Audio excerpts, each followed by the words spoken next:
Bagaimanakah ghalibnya keadaan seorang wali itu?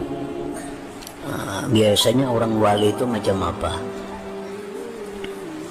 Berkata Imam Al-Qusairi rahimahullah ta'ala, jikalau dikata orang apakah keadaan yang ghalib, yang biasa, artinya ke atas seorang wali dalam keadaan sadarnya. Orang wali itu punya sadar kayak apa keadaannya, biasanya tingkah lakunya, tindak tanduknya kayak apa. Kami menjawab, keadaan yang ghalib, yang biasa ke atas seorang wali dalam keadaan sadarnya ialah senantiasa benar di dalam menunaikan hak Allah Ta'ala. Dia selalu benar dalam menunaikan hak Allah. Apa-apa yang diwajibkan Allah kepadanya dibereskannya. Apa-apa yang menjadi kewajibannya terhadap Allah diselesaikannya, dilaksanakannya. Dan senantiasa orang wali itu menaruh balas kasihan dan lemah lembut ke atas makhluk Allah. Sifat orang wali itu sifatnya orangnya lemah lembut dan kasihan kepada makhluk Allah.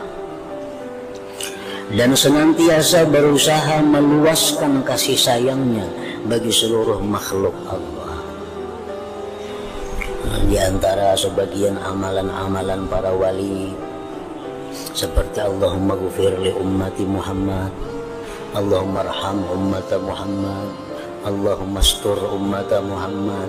Itu biasa amalan-amalan para wali. Artinya apa? Ya Allah, ampunilah umat Nabi Muhammad. Ya Allah, sayangilah umat Nabi Muhammad. Ya Allah, tutupilah keaiban-keaiban umat Nabi Muhammad. Nah, itu doa-doa yang seringkali diamalkan oleh orang-orang wali. Bukti bahwa mereka itu berusaha meluaskan kasih sayangnya bagi seluruh makhluk. Dan senantiasa mampu menanggung penderitaan yang datang daripada mereka. Biasanya orang wali itu dan senantiasa mampu menanggung penderitaan yang datang daripada mereka makhluk. Orang-orang yang kesusahan biasa diselesaikannya, orang-orang dalam kesulitan dibantunya, orang-orang dalam keadaan sengsara diselamatkannya dengan akhlak yang mulia. Dan senantiasa memulakan mencari ihsan, kebaikan daripada Allah untuk mereka dengan tanpa diminta daripada berbuat demikian. Dan senantiasa menumpukan perhatian bagaimana usaha yang harus dibuat untuk keselamatan mereka. Jadi orang wali itulah pekerjaannya. Hak Allah dilaksanakannya, namun hatinya selalu berusaha menyelamatkan makhluk Allah, hatinya selalu berusaha menyayangi makhluk Allah. Nah, itulah keadaan orang wali pada biasanya. Dan tidak ada rasa hendak membalas daripada kejahatan mereka.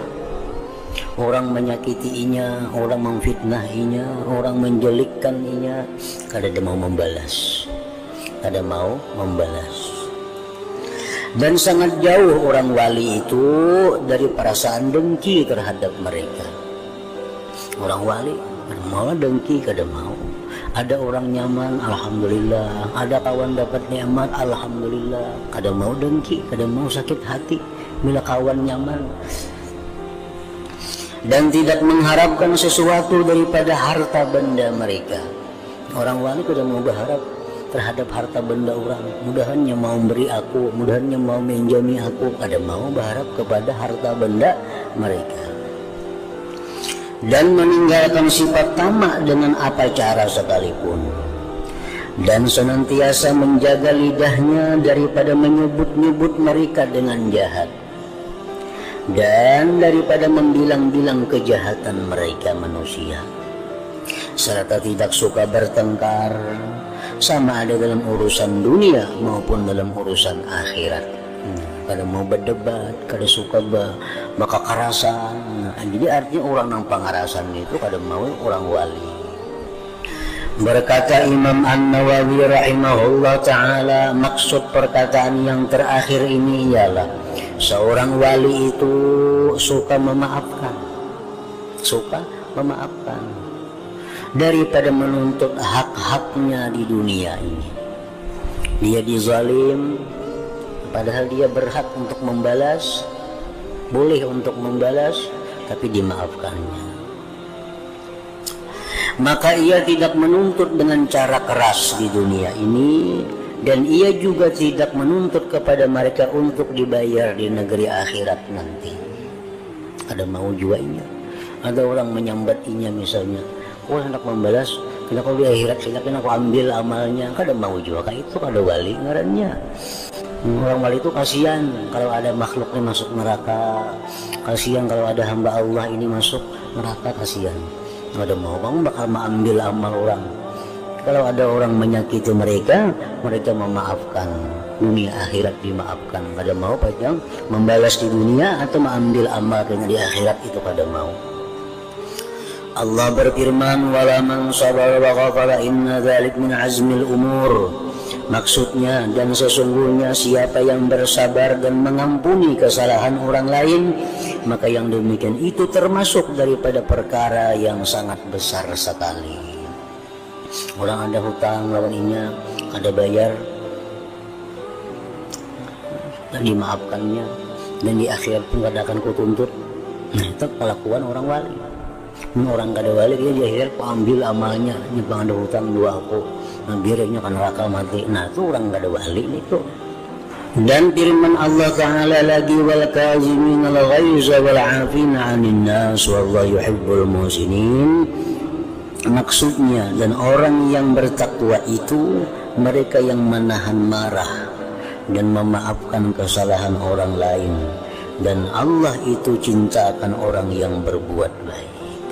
Dan telah sampai riwayat kepada kami di dalam kitab Amalul Yaum wal Lailah karangan Imam Ibnu Sunni rahimahullah ta'ala dengan sanad beliau daripada Anas radhiyallahu ta'ala anhu bahwasanya Rasulullah sallallahu alaihi wasallam bersabda, ayajizu ahadukum ayyakuna ka Abi Damdamin.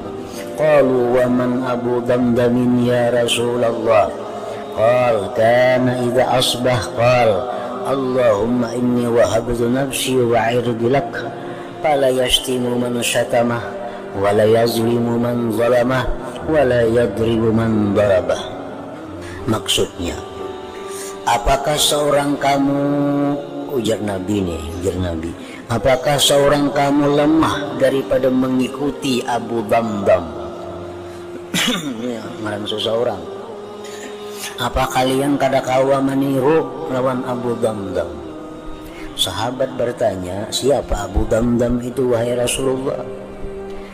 Rasulullah SAW menjawab, beliau ialah seorang yang berdoa pada setiap pagi. Allahumma inni wahabtu nafsi wa irdilak. Artinya, ya Allah, sesungguhnya aku telah memberikan diriku dan murwahku bagimu. Diriku dan murwah, kehormatanku bagimu. Maka oleh karena itu dia tidak mencaci orang yang mencacinya, dan tidak membalas kezaliman orang yang menzaliminya, dan ia tidak memukul orang yang memukulnya. Makna hadis ini ialah bahwa ia tidak mau mengkisas daripada orang yang menzaliminya. Seperti firman Allah Ta'ala, faman i'tada 'alaikum fa'tadu 'alaihi bimithli ma 'atada 'alaikum. Maksudnya, maka siapa yang melampau batas ke atas kamu, maka bolehlah untuk kamu membalas perbuatan mereka itu dengan balasan yang serupa seperti yang diperbuat mereka ke atas kamu. Kalau orang madahkan kita bungul, kita boleh madahkaninya bungul, boleh. Tapi amunnya orang wali kada mau membalas itu. Orang madahkan kita binatang, kita ikan binatang juga, nah, boleh aja membalas itu, dibolehkan. Cuma kalau orang wali kada akan mau membalas seperti itu, walaupun boleh. Di antara karamat yang terbesar, berkata Imam Al-Qushairi rahimahullah ta'ala, dan ketahuilah bahwasanya daripada sebesar-besar karamat wali itu ialah kekalnya taufik Allah baginya untuk melaksanakan ketaatan dan terpelihara daripada dosa dan perkara-perkara yang menyalahi syariat. Ini karamat yang paling agung. Karamatnya lebih hebat daripada berjalan di banyu, lebih hebat daripada terbang di udara, lebih hebat dari karamat lainnya. Karamat di mana orang ini selalu diberi Allah taufik untuk taat dan dijauhkan dari maksiat. Nah, ini sudah karamat. Ini bila berbuat kebaikan mudah, bila berbuat jahat dihalangi oleh Allah, kada jadi. Nah, bila selalu demikian, itu sudah karamat yang paling besar sudah.